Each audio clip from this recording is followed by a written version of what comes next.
The Mega Grace Hour with Phumlani Nkwanyana. This is Mega Grace Hour bamba sengivala. Aphambi kokubuqala usuku lakho namhlanje bamba sengiyavala ekseni bamba sengiyavala.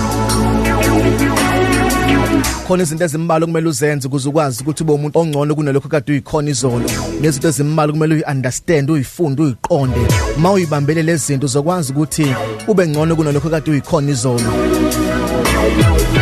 Into yokuqala kumele uyibambe ukuze ukwazi ukuthi ube ingcono kunalokho kade uyikhona izolo. Number 1, you must understand ukuthi you don't need other people to complete you. Awudingi abanye abantu ukuze kube wena, kodwa into edinga udinga uNkulunkulu nawe ukuze ube wena. Kuyenzeka kwesinye isikhathi abantu mabeshiwa abantu bevele beyibone ngathi abasaphelele bengakwazi nokufeza icebo uNkulunkulu abalethele nemhlabeni. You don't need other people to complete you. Udinga uNkulunkulu ukuthi akuphelelise. Uma bekushiya abantu abakuthandayo nabantu abathe bazoba nawe kusho lokho ukuthi nawe vele give up empilweni. You don't need others to complete you, but you need God to complete you. Udinga uNkulunkulu noqobo lwakho kuze ube umuntu ophelele. Kwesinye isikhathi umuntu eshiya umuntu obemthanda nothandana naye uvela ayitshela ukuthi akaselutho empilweni. Ungalinge wenze lelo phutha lelo ukuthi udinga omunye umuntu ukuze ufeze injongo kaNkulunkulu ngawe. Udinga uNkulunkulu kuphela. Bazofika abantu bekushiye behambe, musukukhalela kubona, musukuhlala ukhala ulinde bona ukuthi bebuye, bayeke behambe ngoba udinga abantu ukuze uphelele. Kodwa udinga uNkulunkulu ukuze uphelele. Enye into emele uyenze ukuze ube umuntu ongcono kunalokho kade uyikhona izolo. You must understand ukuthi you must stop the blame shifting game. Kunabantu njalo behlezi beblame abanye abantu ngamaphutha abawenzile. Njalo izandla ehlezi ikhombe kwabanye abantu ukuthi ngijena njengenxa kaSibanibani owangigila, nginjena njengenxa kabani owenza ukuthi, nginjena ngoba uSibanibani akanginikanga ithuba empilweni. Awuyeke blame shifting game ngoba ngeke ikwazi ukuyisa phambili. Abantu abaningi bahlule ukuzenzela izinto ngoba bablame abanye abantu, bashift ama blame. Ake uye ukukhomba abanye abantu manje, umuntu ake ubheke ngakuwe uthi mina ngenzeni ukuze ngibe la, yini engiyenzile ukuze ngibe umuntu ongcono kunalokho bengiyena izolo. Stop the blame shifting game ngoba ngeke izikuphumelelise. Engani no Adam beno Eve, uNkulunkulu wathi mayifika ensimini yaseEden ebuza ukuthi ubani odla isithelo, no Adam wathi lo wesifazana onginikeze yena, no wesifazana wathi inyonga longinikeze ekhona la ensimini. Stop blaming abanye abantu ngamaphutha akho, kodwa bheka amaphutha akho bese uyayixolela wena usukume uqala uzenzele into empilweni. If you stop blaming abanye abantu, that when you will start doing izinto for impilo yakho bese uyaqala ukuthi ube umuntu ongcono ukunalokho kade uyena izolo. Stop blaming abanye abantu. Ublame uma wakho ukuthi akakisa ngesikoleni esingcono, at least wakisa esikoleni une degree njengamanje noma no grade 12 njengamanje. Stop blaming them. Blame ubaba wakho ukuthi akakondlanga, umdala manje una 38 years usuzokwazi ukuthi uyimele.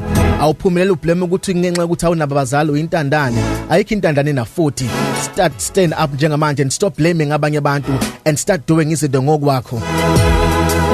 Enye into kumele uyibambe empilweni ukuze ube umuntu ongcono, see blessing or lesson in everything. Yonke into odlula kuyona makube ukuthi ubona isibusiso noma ubona isifundo. Musukubona abantu abangakufuni njalo, abantu abangakufuna abakhombisa ukuthi bayisifundo empilweni. Abantu abakuhlebayo batshela uyitshela empilweni yakho ukuthi they are just a lesson, ukuthi laba abantu akumele ngibe nabo empilweni yami ngoba njalo bakhuluma izinto engayidinga empilweni yami. You must always see a blessing or a lesson in everything.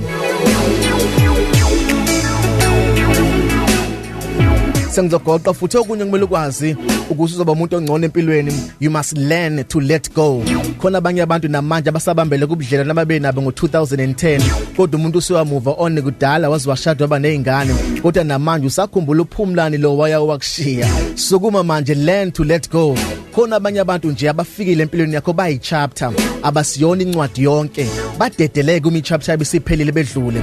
Abanye abantu nje bayi paragraph empilweni yakho, bafika isikhathi esincane bese beyadlula. Usuzohlala kubambele kuyi chapter nje eyodwa yomuntu isidlulile empilweni yakho. You must learn to let go. Mawudedela uzakwazi ukuthi uthole ezinye izinto. Khona abanye abantu nje ngabe bathola abanye abantu abazobathanda ngeqiniso, kodwa bakwazi ukubathanda nokubamukela ngenxa ukuthi they are failing to let go. If you don't let go, izinto ezinje ngeke zifike empilweni yakho. You must learn to let go. You'll be a better person. Okugcina sengigoqa nje kumele ukwazi empilweni yakho ukuze wenze sure ukuthi uba umuntu ongcono. You must check the people you spend most of your time with. Bheka abantu ukuchitha nabo isikhathi eside nabo, ngoba labo abantu ukuchitha nabo isikhathi eside nabo uzoba yilento abayiyona. Uma uchitha isikhathi eside nama millionaires, one day uzoba millionaires 5. Most uchitha isikhathi esiningi nabantu abahlupheka yaba u10. wena uzoba wesi-11 so check abantu okuchitha nabo isikhathi sabo esiningi ngoba uzoba omunye wabo. This is Mega Grace Hour on Vuma 103 no Phumlani Nkwanyana sihlangane futhi noma kanjani kusasa between 5 and 6. You are blessed, you are favored, and you are set apart. Good morning, KZN. The Mega Grace Hour with Phumlani Nkwanyana.